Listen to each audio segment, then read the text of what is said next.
Hello, I am David W. Parker. This is Programming Today I Learned. We're going to be looking at another Rails cast here. We're going to be looking at making sure we can add, so create, update, and delete posts to our blog. We're going to have proper authorization, and we're going to go ahead and have serializers send that data back up the wire so that way we can have it on the front end. I also want to throw out that I have a new Patreon. If you're liking the content, go ahead and subscribe. I'm going to have Patreon specific content on there. And then I also have a newsletter where I send out weekly updates on what's happening around the internet that I find really interesting for tech, as well as updates around this channel and ProgrammingTIL itself. Without further ado, let's go ahead and take a look at what we got. So I just ran these tests, so let's go ahead and just look at the test real quick.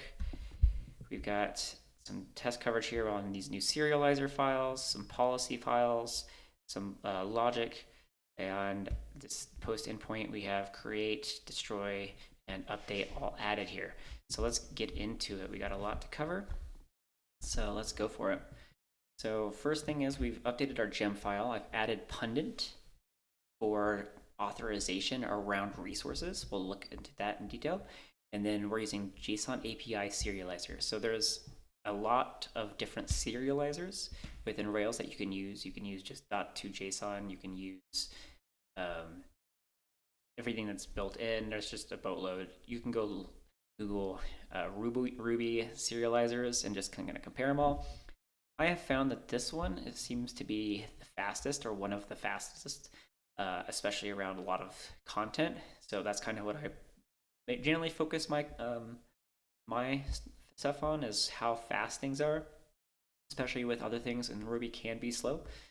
So let's go ahead and look at that as well. So let's look at those first before we add them. So here's the JSON API Serializer. This was originally out of Netflix. It's based off the JSONAPI.org spec. So this is a specification for building APIs in JSON, and it kind of goes into detail how it works in the specification. I'm not going to go into detail on that. I kind of like it. For the most part, I definitely break out of the spec from time to time and make my serialized objects end up being a little bit more like maybe like GraphQL-ish, in that I'm pulling the specific things that I want. You can see here, there's a comparison for performance. You can run this if you want.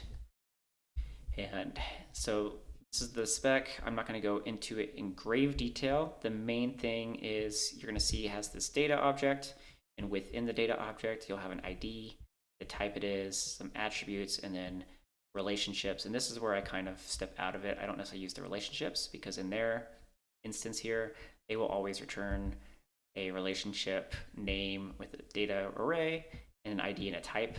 And then you're supposed to make subsequent requests to that spec, against that spec. So that ends up being a lot more requests than I feel like is necessary. So when I generally do it, if I needed the actor's name along with this, I would provide that. So that's how I break out of the spec, just to make things be faster. So I have one network request rather than 50. Pundit, we're going to be going into more detail in this episode. This is a way to use regular Ruby classes and object-oriented design to build simple, robust, scalable authorization. So we'll go into exact detail of what we can do with this, so that way we ensure that no one can just update anyone else's post. So without further ado, let's dig in. So we have the post controller here, and within our routes, I have added create, destroy, and update. So obviously we don't need new and edit, as this is an API. We don't have those endpoints. So we're just going to have the create endpoint, the destroy, and the update. So the create lives at post /API v1 posts. Delete lives at API v1 posts and then some given ID. And update lives at the same one, but for a put request. First thing we're going to do is we're going to call this authorize method on post. That'll call the post policy, which we will look at in a moment. Next thing I'm going to do is create a post, and I have a new business logic here. We're going to set up create params back in a current user, and I'm going to use this little method I wrote below to return a serialized post show with some metadata here. So let's dig into all of this because this is a lot. There's a lot to cover here. First, let's just go ahead and look at the new business logic we've added. So I have included post logic within my post model. This lives in a concern side by side, associations and validation under model's concern.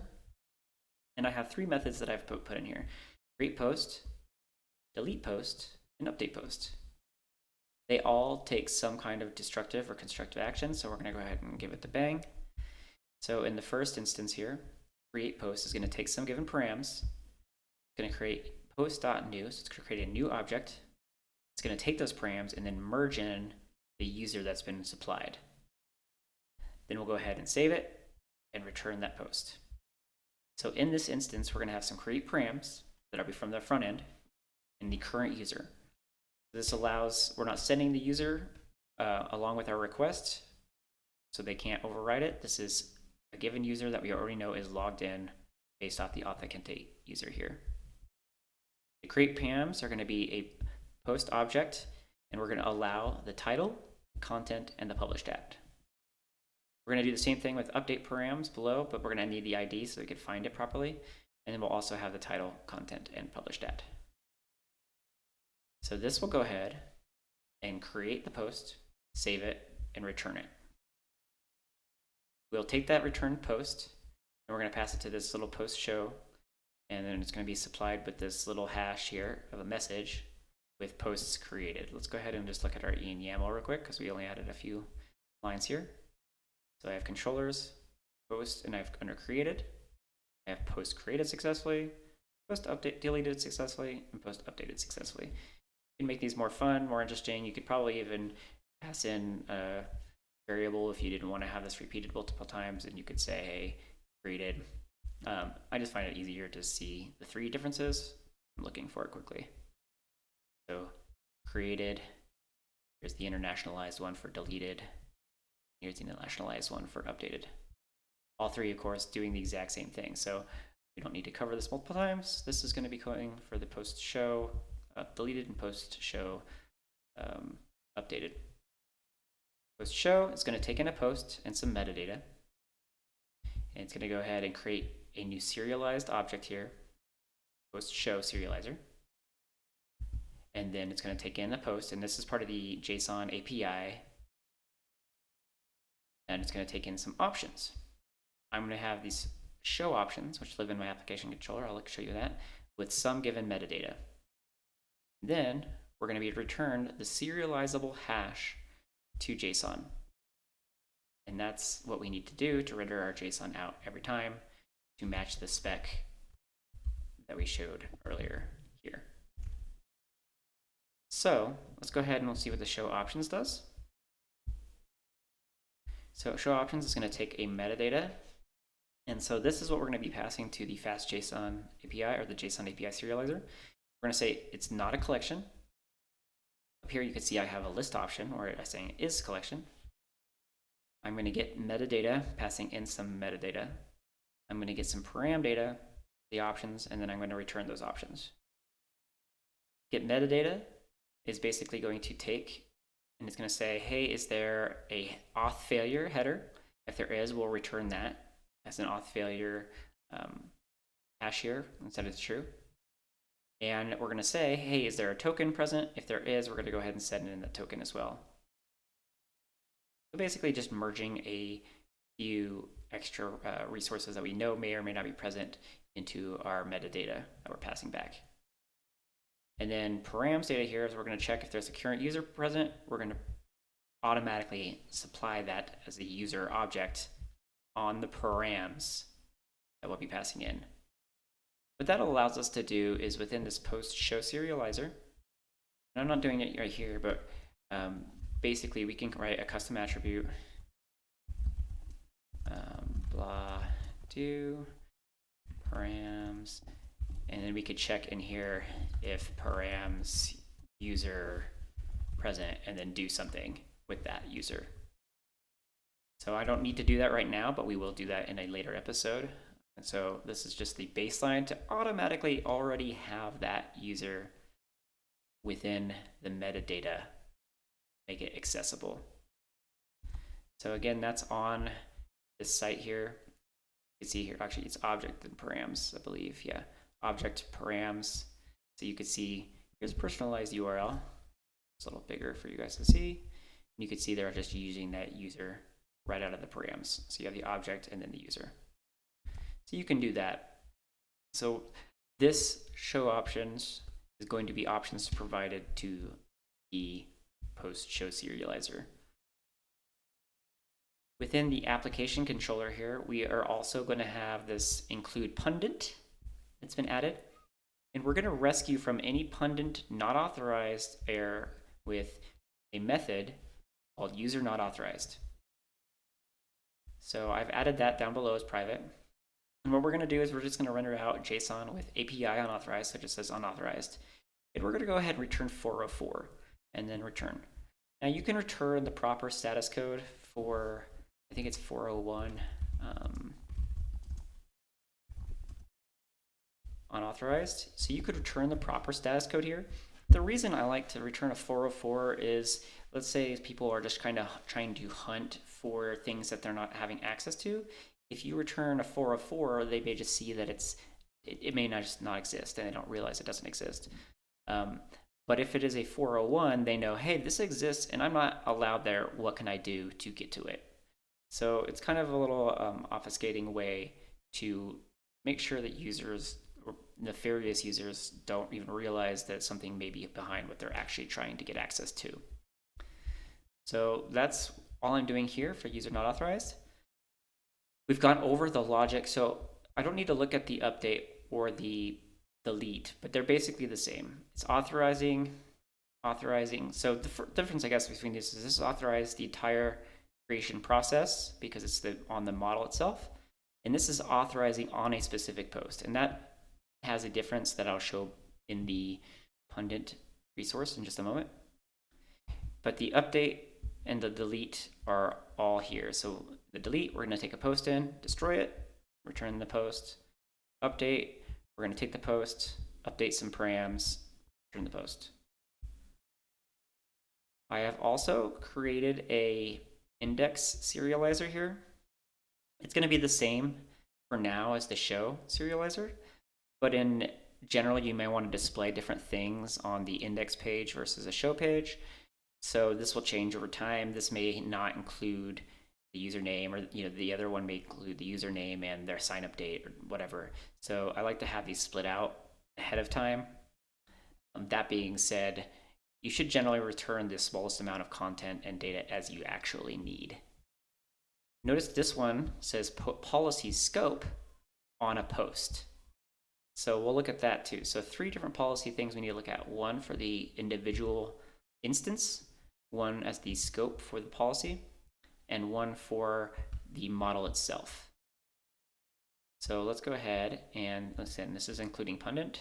That gives us access to these methods.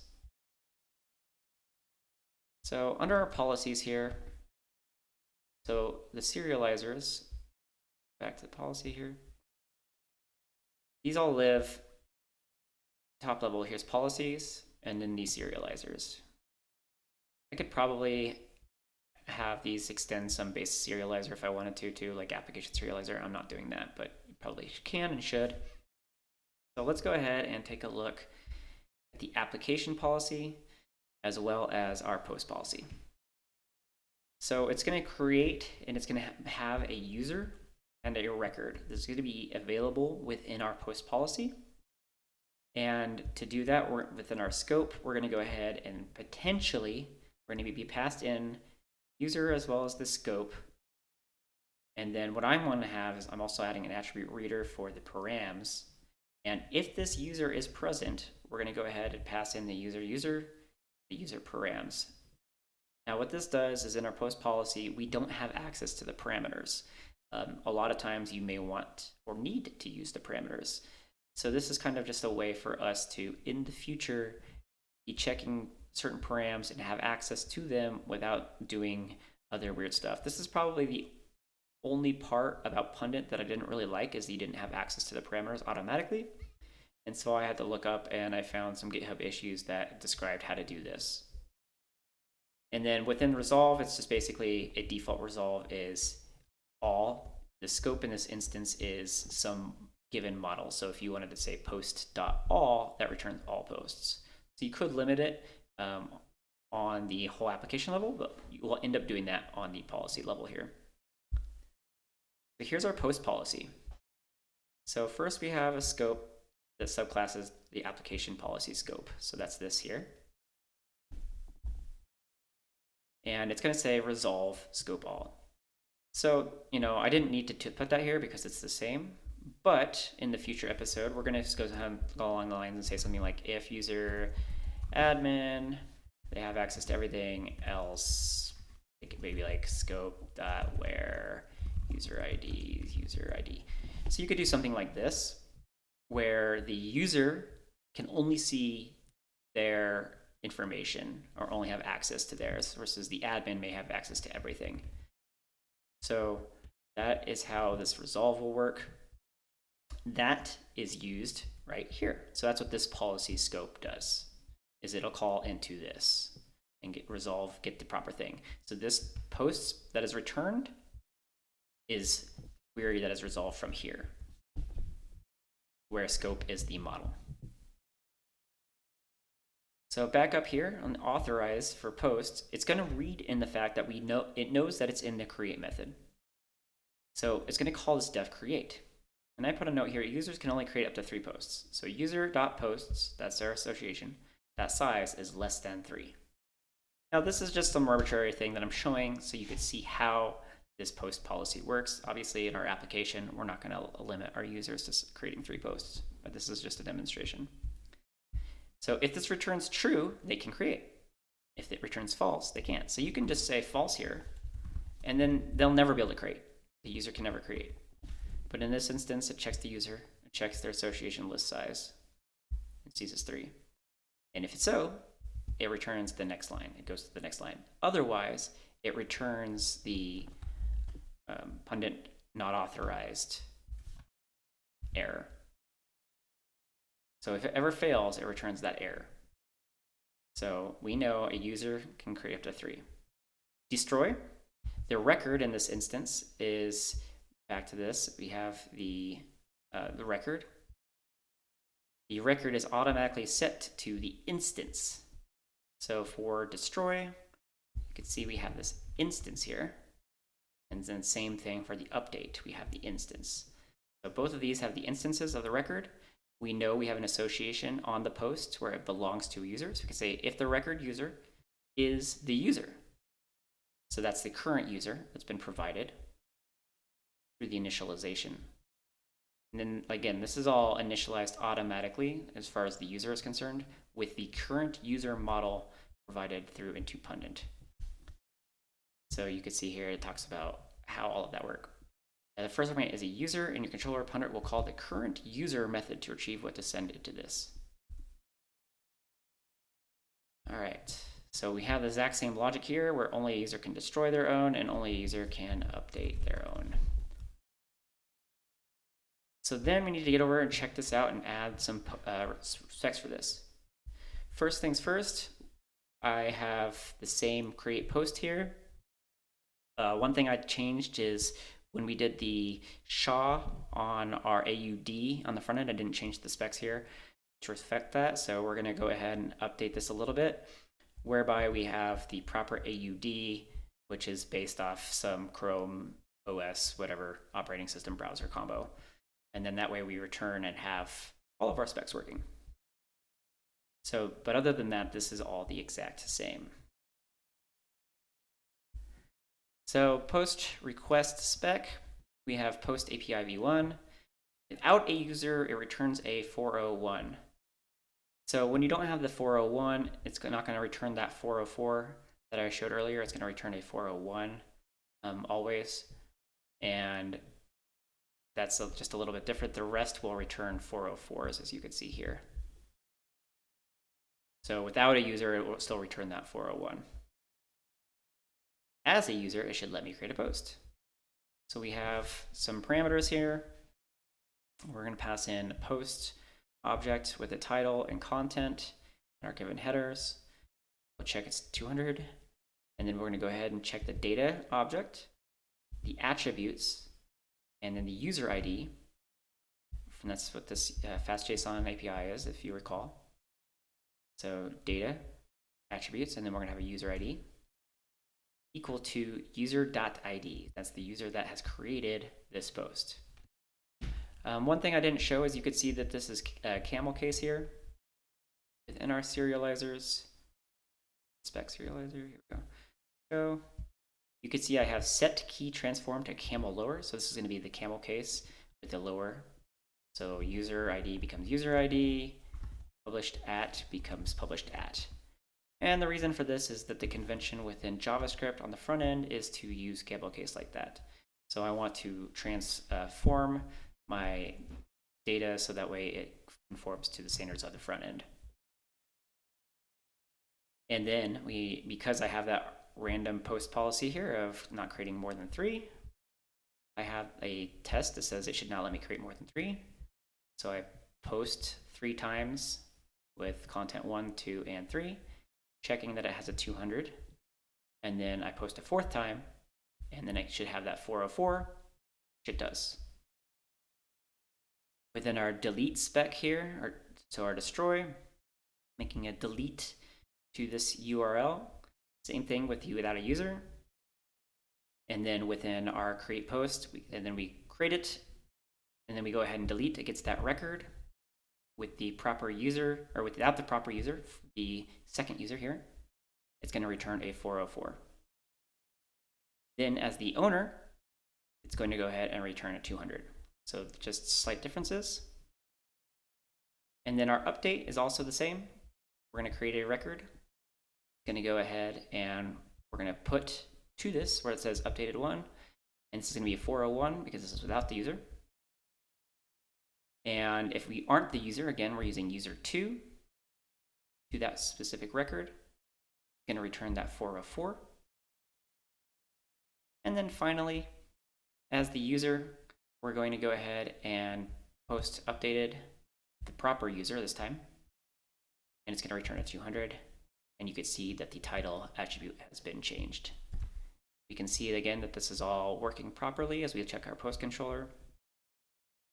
And you can see that it's all been tested properly. And you can see our policies as well. Policies doesn't show up here. Here we go. So all of it has been tested thoroughly.